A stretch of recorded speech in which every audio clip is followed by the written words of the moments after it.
not being a native English speaker, I had to look up the meaning of the word nadir. While one definition has a horological connotation, as the nadir is the opposite of the zenith, I believe it's the other meaning of the word that seems to capture the essence of Vespera, the Polish microbrand's first offering.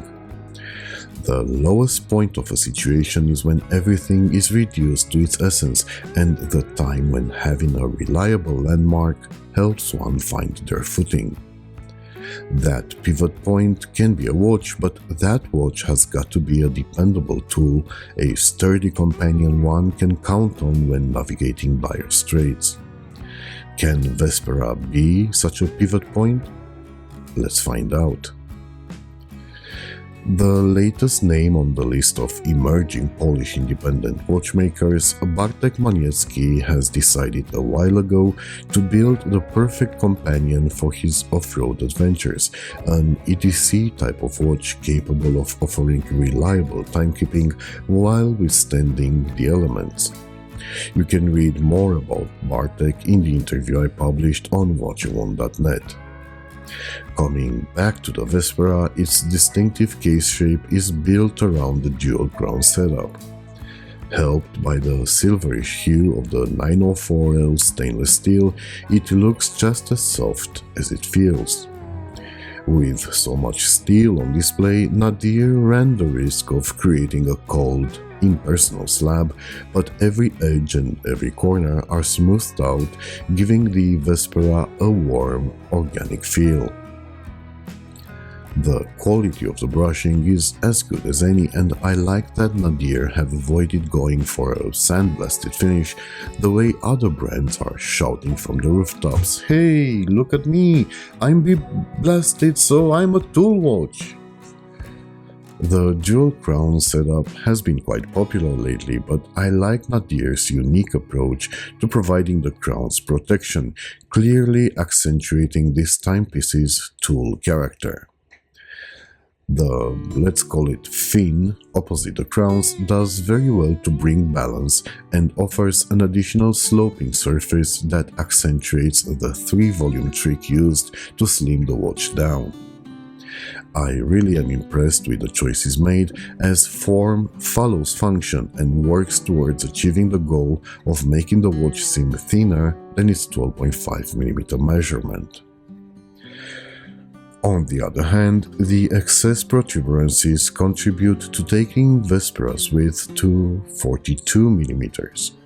Comparing its 33mm style with another dual-crowned 42mm watch, it's obvious it will wear more like a 41, so Vespera will land beautifully on any wrist larger than 17cm in diameter. But more on the wearing experience later, as returning to the crowns, we have a classic setup. The upper one is stationary, it doesn't get screwed in or pushed in, which is always a problem with poorly manufactured watches, allowing for unchecked action. I'm happy to report this is not an issue for Vespera. The resistance is well calculated, not too loose but not too stiff either, just enough to provide feedback and insurance against accidental turning.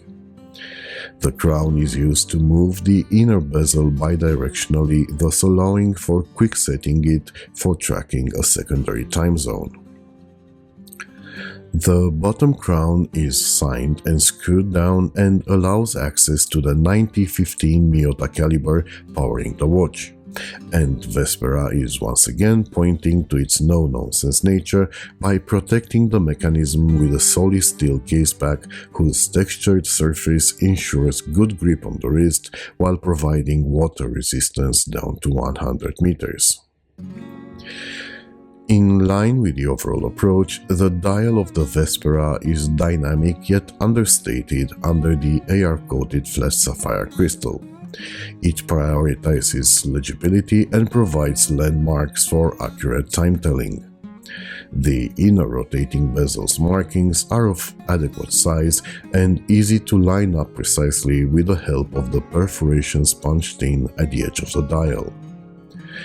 If the applied markers and numerals are perfect, I am not entirely sold on the hands. Size and shape are great and they do their job very well, but the alternate finish sort of shrinks their width and breaks the fluidity of the piece. I feel the same about the polished applied insignia. The crest under the pinion is great, but the logo is nothing to write home about. The lume application is as good as a tool watch should provide. BGW9 is of course the best choice for all conditions visibility with its stark white appearance under direct light and the electric blue luminescence in the dark. Of course, every good watch needs a good strap, and the one the Vespera comes equipped with is very good. It needs no breaking, it feels like it will outlast the watch, and the texture is perfectly matched. The stitching is great, the orange accents are tastefully done, and the buckle is sturdy without being overbearing. I usually love tinkering with different straps combinations, but I wouldn't have minded if this one was fused to the watch. It's perfect.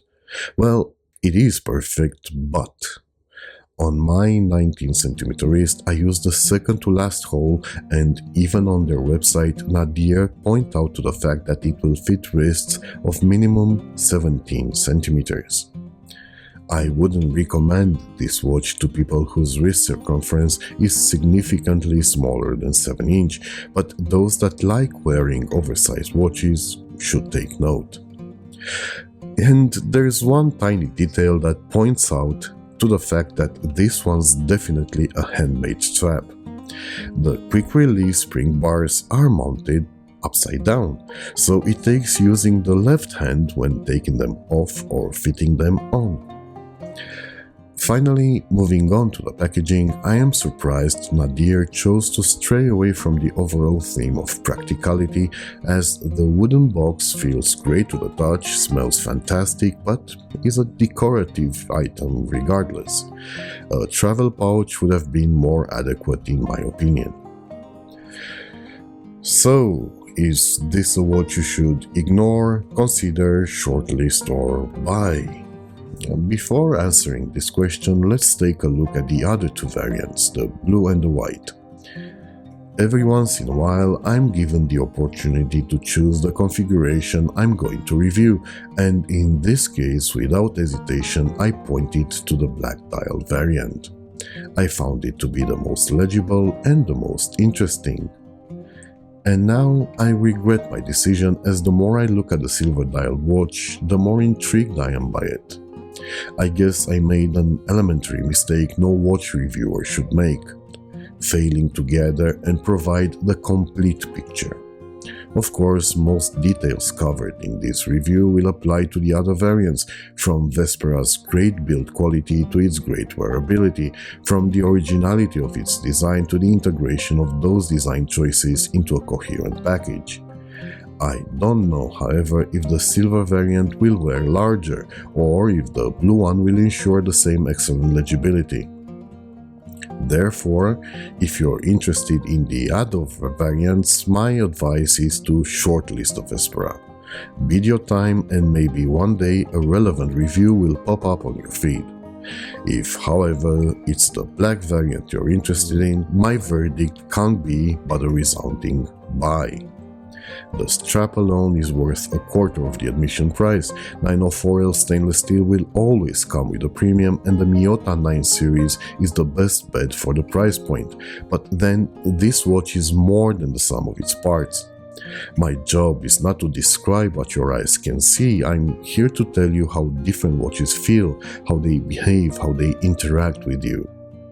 And if this is the Nadir of Bartek Maniecki, if there really is no other way but up for this microbrand, then let me tell you, I'm very intrigued and optimistic about the journey to their zenith.